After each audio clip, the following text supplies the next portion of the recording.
C'est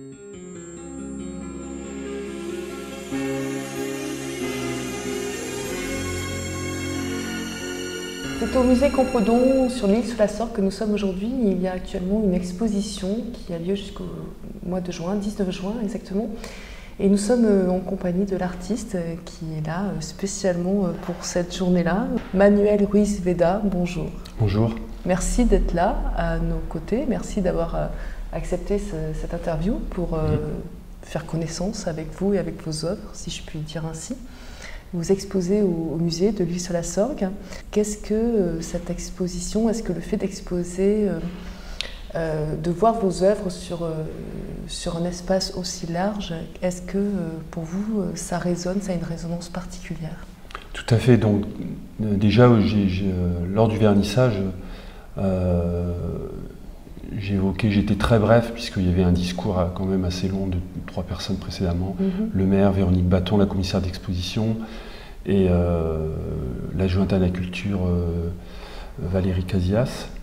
Et ensuite, donc, j'étais très bref en disant que c'était, je trouvais que c'était très important pour un artiste ou même pour un salarié, pour un ouvrier dans le monde du travail, d'avoir une certaine forme de reconnaissance. C'est des choses qui se perdent un peu, de pouvoir dire à ses employés, par exemple, c'est bien ce que vous faites. Ouais. Et donc je voulais faire comprendre au musée, à l'ensemble des personnes qui ont contribué à l'accrochage, à la conception du catalogue, voilà, que pour moi, cette exposition était comme une forme de présent, voilà, de cadeau, d'une certaine forme de reconnaissance, même si j'ai exposé mon travail par ailleurs dans d'autres lieux, dans le nord de la France ou à Bruxelles ou même en Chine ou en Allemagne à Rostock. Et ensuite, l'important, comme je l'ai dit ce matin à des journalistes lors de la visite de l'exposition, l'intérêt de faire une exposition, effectivement, c'est de pouvoir voir comment les œuvres, d'ailleurs le choix de Véronique Baton, c'est très, très juste, de confronter des œuvres qui n'ont pas forcément de salle en salle de chronologie, mais au contraire de mélanger les années et les séries. L'intérêt, c'est voir comment les œuvres se répondent. Et ensuite, des questions que je me pose lorsque je réalise un tableau, c'est-à-dire lorsque je travaille sur une peinture, je m'avance auprès du tableau pour travailler sur le support et la surface de la toile m'échappe. Et ensuite, je recule, donc je prends de la distance pour me mettre en quelque sorte dans la situation du regardeur, du spectateur. Comme si indirectement, je me disais, j'imagine ce que peut voir le spectateur. Voilà. C'est-à-dire que ce que j'essaie de retrouver, ce à quoi je tends, j'essaie après de prendre suffisamment de distance, oublier le tableau pour que je le vois comme si le tableau ne m'appartenait pas, comment va le recevoir le spectateur. Après, ça dépend du format, si c'est la taille du format par rapport à la distance de la pièce. Et l'intérêt aussi primordial, pour moi c'est un facteur très important, c'est qu'à l'atelier, lorsque je peins, il m'arrive de faire un monologue, de me parler, voilà, de me poser des questions. Donc je me les pose dans la tête, mais parfois je parle. Et je me pose des questions purement spatiales, de matière, de distance, etc. Et l'intérêt, c'est pouvoir le partager auprès du public, comme je l'ai fait ce matin auprès des journalistes, qui a été un échange de façon très, très naturelle, auquel je m'attends à des questions, voilà, moi-même, j'apprends des journalistes, des critiques d'art qui étaient présents, qui m'ont donné leur propre lecture personnelle du travail, et je trouve ça enrichissant. Ça vous enrichit, oui, c'est la question que j'allais vous poser. Ça très vous important. Enrichit, vous en tirez des conséquences bénéfiques pour vous dans votre travail? Oui, parce que c'est vrai que je peux comprendre les artistes qui ont une certaine réserve à parler du travail dans une exposition, mais pour moi c'est très important puisque voilà, c'est des questions que je me pose, donc ces questions que je me pose, il faut que je les partage auprès d'un public. Alors, quel est profane ou non, voilà, que ça soit accessible. J'essaie d'être le plus accessible possible en parlant de ma peinture. Quel est le regard que vous avez justement de votre peinture lorsqu'elle est exposée et lorsque vous l'avez face à vous-même dans votre atelier et que vous êtes en train de la créer? Est-ce que ce regard change entre le moment final où vous estimez qu'une peinture est terminée et peut-être que parfois on est obligé de s'arrêter à un certain moment, et là aujourd'hui où elle est fixée, elle est figée, est-ce que vous la retransmettez d'une façon différente? C'est-à-dire que c'est vrai que le fait de voir les tableaux dans une salle avec des conditions d'éclairage professionnel, le choix de mettre des moyens ou des petits côte à côte, je les découvre réellement là quand ils sont accrochés. Puisque dans les conditions d'atelier, mon atelier n'a pas forcément de mur tout blanc, propre, oui, dans lequel j'accroche les tableaux. Oui. Ils sont posés sur des pots de peinture ou sur des cimaises en bois. Donc il y a des éléments qui vont perturber la lecture du tableau. Et d'ailleurs, parfois, lorsque je regarde un tableau que j'ai terminé ou je suis en cours d'élaboration, je le regarde comme ça. C'est-à-dire que j'essaie de cadrer simplement le tableau et m'imaginer qu'il est déjà accroché et d'oublier l'espace qu'il y a autour pour ne voir que l'espace de la peinture. M'imaginer une condition d'exposition et l'espace qu'il y a autour, de manière voir comment parce que je pense qu'il y a un des points qui est important dans certaines peintures, c'est l'objet, comment l'objet détermine, c'est le cas des récipients ou des sculptures, des études de sarcophage, oui, qu'on voit au premier, oui, étage et au rez-de-chaussée de Campredon. C'est l'équilibre entre le vide et le volume. De toute façon, le vide et le volume ont exactement la même matière, la même présence de matière. Et en quelque sorte, je trouve important dans le cadre de cette exposition de voir comment cet équilibre entre l'objet et le vide et la spatialité du tableau est importante aussi par rapport à la pièce, par rapport à la salle. La façon dont on va appréhender le tableau pour le spectateur. Mais voilà, l'importance d'une exposition, c'est que je redécouvre les tableaux et la spatialité me parle. Voilà. Et le temps aussi, le temps, parce que j'imagine que quand vous exposez, du moment où vous exposez et du moment où vous avez créé ce tableau, d'ailleurs, je crois que cette exposition, et c'est le temps de la peinture aussi, le thème de cette exposition, c'est le temps de la peinture, je crois. Donc il y a aussi un espace-temps qui est important entre le moment où vous créez cette heure et au moment où c'est exposé. Donc c'est vrai que ce sont, j'imagine, tout un tas de facteurs aussi qui permettent d'avoir un regard complètement différent, même si vous essayez aussi de vous dégager du personnage de l'artiste et de vous mettre c'est-à-dire à la place du spectateur. Le titre de l'exposition, c'est Véronique Batton, la commissaire d'exposition. Oui. Je trouve que c'était un titre assez juste parce que c'est un titre, un double sens, c'est-à-dire que le temps de la peinture, c'est le temps d'élaboration du tableau, oui, puisque je travaille plusieurs tableaux en même temps de grand format. Parfois, ça m'arrive de récupérer des petites toiles, des toiles de petit format ou des cartons, ou même des supports, une toile qui protège ou un linoléum qui protégeait l'atelier, et spontanément y faire autre chose. Et en général, c'est la peinture aussi qui... Voilà, c'est le temps d'élaboration du tableau qui me prend parfois, je passe plusieurs mois sur un tableau, et d'ailleurs il y a des séries que je peux reprendre pendant plusieurs années. Et le temps de la peinture, c'est aussi le temps que j'essaie de retrouver, de réinterpréter et de représenter dans les tableaux, c'est-à-dire à travers l'usure des matériaux, c'est-à-dire que des conteneurs, des hangars, des gazomètres, des récipients qui subissent l'érosion, l'attaque des éléments, différentes couches de peinture, des éclats, des aspérités. Et c'est cette temporalité, cette usure que j'essaie aussi de retrouver à travers les tableaux que je fais. Pourquoi vous avez choisi qu'est-ce qui vous a inspiré justement de mettre en tableau, mettre en peinture ces structures? C'est beaucoup de cubes, beaucoup de récipients, beaucoup de profondeur, beaucoup de formes géométriques. C'est-à-dire que j'ai vécu, je suis né à Valenciennes, dans le nord de la France, et j'ai vécu 11 ans à Dunkerque, Oui. Dans une ville portuaire et industrielle. Et j'y ai fait mes études, donc, et après la fin de mes études, donc en 1998, j'avais un regard déjà depuis 5 ans, depuis 93 à 98, sur cet univers dantesque, qui est à la fois beau, fascinant je me souviens quand j'allais parfois faire des courses à Auchan, à Grande-Synthe. À Grande-Synthe, c'était là où il y a le camp de la honte de réfugiés, comme des centaines d'enfants y vivent avec leur famille, comme celui de Calais d'ailleurs. Et dans la nuit, on voit les usines de Grande-Synthe, de Fort-Mardy, on voit des espèces de fumées qui me font penser directement, même une référence à Blade Runner, au film Blade Runner. Donc dans cet univers industriel et portuaire, il y a quelque chose de beau, mais en même temps de repoussant, de grave. C'est à la fois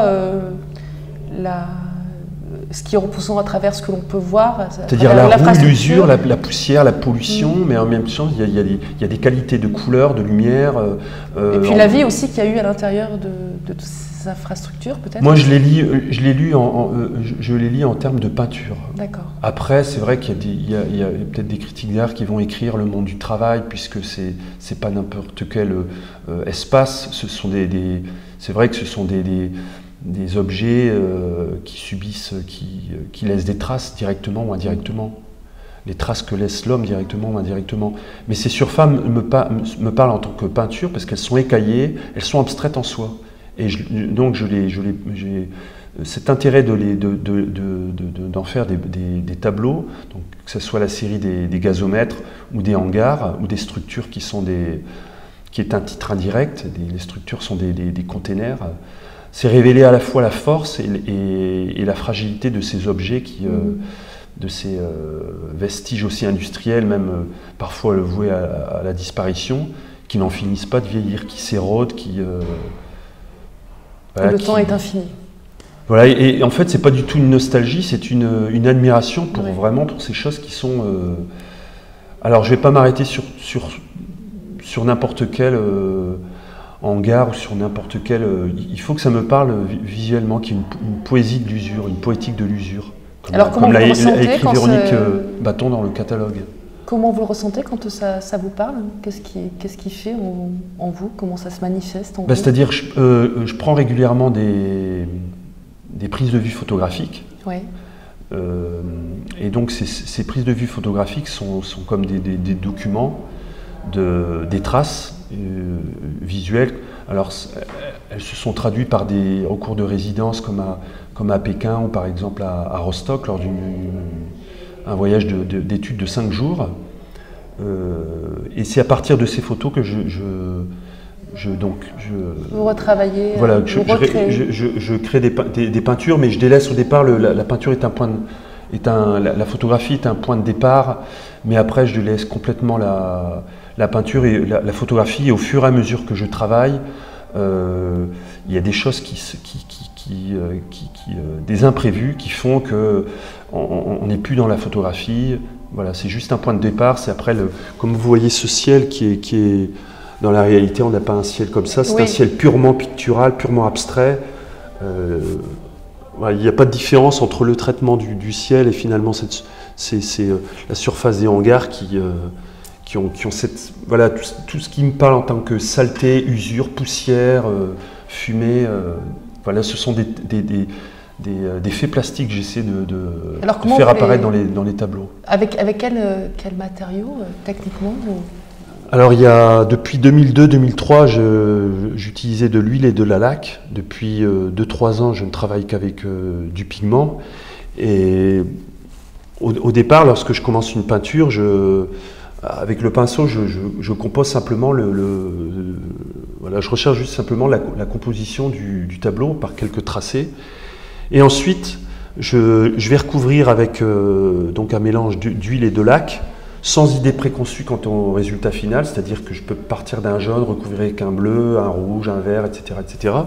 Et au fur et à mesure que, c'est surtout le cas à partir de 2006-2007, c'est que la peinture a commencé à prendre une densité, une épaisseur plus importante. D'accord. Mais c'est déjà apparent dans ce tableau-là, donc qui est de 2003. Donc le ciel est parfois sale. Le ciel est parfois sale renvoie à la fois à la saleté, à un ciel pollué. Et bon, c'est un titre un peu poétique aussi. Quand il est sale, la peinture est sale, ou une contradiction avec l'esthétique peut-être. Alors peu d'œuvres, en tout cas qui sont exposées dans ce lieu, ont un titre. C'est souvent très général. Il y a très peu d'œuvres justement qui ont une thématique très ciblée. Est-ce que c'est voulu? En fait, tout à fait. Ce sont des titres qui sont abstraits. Les structures, c'est-à-dire structure, c'est ce qui maintient qui montre la matière aussi. Voilà, tout à fait. Ce qui maintient donc, je disais tout à l'heure, révéler la force et la fragilité de ces matériaux. Oui. Donc quelque chose qui est voué qui est fragile, qui peut s'écrouler. Donc la structure renvoie, c'est un titre abstrait, tout comme passage. Les passages ça peut être des passages, des éléments architecturaux, donc qui nous suggèrent un passage vers la peinture, à s'approcher, regarder, lire la peinture. Les passages aussi renvoient à des délimitations de la forme qui font apparaître presque des formes de stèles, donc de pierres tombales, ou des passages de matière. Ensuite, les séries sculptures, évidemment, ce ne sont pas des sculptures, ce sont des peintures, ce sont des études de sarcophages. Mais quand on regarde de près cette série, on y voit qu'au bout d'un moment, la matière de la peinture et son épaisseur est tellement présente, qu'au bout d'un moment, on ne sait pas si c'est l'image. Si on voit d'abord l'image, si c'est l'image avant qui apparaît, l'image de ce qui est représenté, ou le fond, ou la matière, et au bout d'un moment, l'image et la matière ne font qu'un. Ne font qu'un, tout à fait. C'est-à-dire, c'est des titres aussi qui sont très abstraits, puisque de toute façon, c'est une peinture en 2 dimensions, et c'est la volonté aussi de rendre presque tactile, quasi physique, quelque chose qui ne l'est pas, puisque de toute façon, c'est un tableau. Donner une perspective accessible aussi à chacun, peut-être? Oui, tout à fait, c'est-à-dire une lecture assez ouverte sur les œuvres. Puisque, quelque part, comme c'est un titre abstrait, les tableaux portent à la fois de la figuration, mais aussi de l'abstraction. Donc pour ce tableau-là, je reviens pour celui-là comme pour les autres. Une fois qu'il y a suffisamment d'épaisseur dans la surface du tableau, c'est là où je commence à construire au niveau de la lumière, de l'ombre et de la lumière. Et c'est là où je commence par exemple à faire mes recherches de couleurs, c'est-à-dire la gamme de tableaux, ce sont surtout des gris bleus, des gris verts. Parfois il y a des couleurs vives, jaunes, bleues ou rouges, mais c'est toujours des mêmes gammes chromatiques qui sont parfois à la limite de la monochromie. Donc c'est des tons un peu qui renvoient au temps, les grisailles. Et donc lorsque la matière est suffisamment présente, c'est là où je détermine les contrastes de couleurs entre telle et telle couleur. Si je recouvre un bleu avec un gris, c'est pas n'importe quel gris. Si c'est un gris trop clair, il ne va pas y avoir de contraste. Donc parfois je recherche des contrastes violents entre les couleurs. C'est le cas du hangar qui est dans la salle à côté. Donc voilà, il faut qu'il y ait une unité du tableau. Et cette unité, c'est à la fois la présence de la matière, et tant que je ne suis pas satisfait du tableau, je recouvre. Donc finalement, en recouvrant le tableau, ça gagne en épaisseur. Donc le fait d'être insatisfait ou de me tromper fait que le temps se fait en quelque sorte naturellement. Donc on retrouve encore ce sens du temps, tout à fait, justement par rapport à l'épaisseur. Les différentes couches que vous avez utilisées, c'est aussi à chaque fois une continuité, peut-être une insatisfaction de votre de votre part aussi jusqu'à un résultat qui puisse convenir. Voilà, c'est-à-dire cette unité, la matière, la présence de la matière, le temps, l'équilibre entre l'ombre et la lumière, et puis la couleur, et la structure même de l'ensemble. Et c'est tout ça qui me semble être une unité. Ouais. S'il y a quelque chose qui fait défaut à l'un ou à l'autre, s'il y a quelque chose qui manque, eh bien je continue, ou sinon parfois je laisse le tableau de côté et je travaille sur une autre peinture, et au final c'est curieux parce que parfois il m'arrive de regarder un tableau à peine fini, il me renvoie quelque chose de très fort. Parfois il faut du temps, donc vous parliez tout à l'heure du temps aussi, attendre peut-être 15 jours ou 3 semaines et le revoir, et c'est après où peut-être me dit bon, il est terminé. Parfois ça demande plus de temps que ça. Alors vous avez un parcours aussi atypique. Vous êtes né en France, vous êtes d'origine espagnole, oui, je crois. Vous avez vécu à Dunkerque, vous vivez actuellement à Marseille, donc c'est vrai que c'est toute une intemporalité aussi dans les lieux, dans les cultures, dans les origines. Est-ce que cela aussi, ça reflète à travers vos œuvres? Bien, il est vrai que le fait primo d'avoir vécu à Dunkerque, univers industriel, donc on connaît la région du Nord avec toutes ces histoires de ces industries qui sont un peu des paysages qui sont en voie de disparition, tous ces vestiges industriels commencent à disparaître. Cet aspect-là, après c'est vrai que Véronique Batton me parlait du vérisme en quelque sorte, de cette importance de la matière dans la peinture espagnole. Très jeune, ma mère nous a parlé de la peinture espagnole de Goya, de Zurbarán, de Velázquez, et ce sont des peintres que j'ai découverts au musée du Prado à Madrid, où elle est née. Et donc peut-être que cet aspect de mes racines espagnoles, la matière, peut-être quelque part on parle d'une forme de tragique, puisque quand on voit l'histoire de la peinture espagnole, c'est vrai, il y a quelque chose de très marqué au niveau de la matière, mais très tragique, assez sombre, mais y compris dans les peintres contemporains comme Sicilia ou même parfois Miquel Barceló. Donc il y a ce facteur-là, et je pense que tout ça y contribue. La région où je suis né, je ne sais pas si c'est vrai que je me dis que je suis né dans le Nord, mais j'appartiens aussi au Sud. Comme mes parents, mes grands-parents, mon grand-père avait fait la guerre d'Espagne, était républicain, et ils ont, comme beaucoup d'immigrés, à la fin des années 60, ont fui l'Espagne, et mes parents se sont donc installés dans le nord de la France à la fin des années 60. Et là, c'est vrai que depuis 2013, il y a plusieurs facteurs qui ont fait que mon choix de quitter le Nord, même si j'ai toujours des contacts avec cette région, belle et c'est vrai que rude, mais toujours belle. Je retrouve à Marseille, qui est une ville stimulante et qui est une ville industrielle et portuaire également, ces aspects un peu désaffectés aussi, avec une lumière différente, mais ces aspects, par exemple, il y a des très beaux lieux du côté du chemin de la Madrague, voilà, même lorsqu'on se rend vers Port-Saint-Louis ou Port-de-Bouc, je crois, en direction de Martigues, il y a des espaces industriels aussi qui m'interpellent. Et c'est des choses que, voilà, cet univers industriel que je retrouve aussi dans cette région. Et quelque part, il y a des endroits qui sont certes un peu insalubres, mais qui ont une poésie visuelle.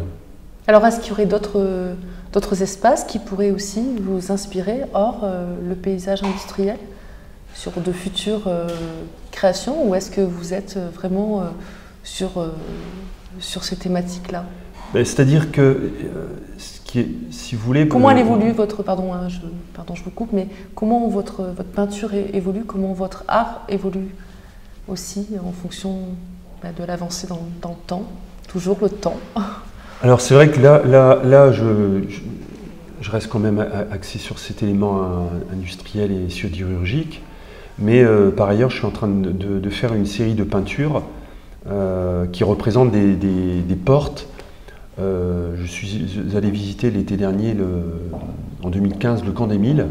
Oui. Je suis en train de faire une série de peintures de moyen format et de grand format qui représentent l'intérieur même du Camp des Milles. Donc j'y retrouve à la fois l'usure, la détérioration, mais en même temps des traces, la mémoire.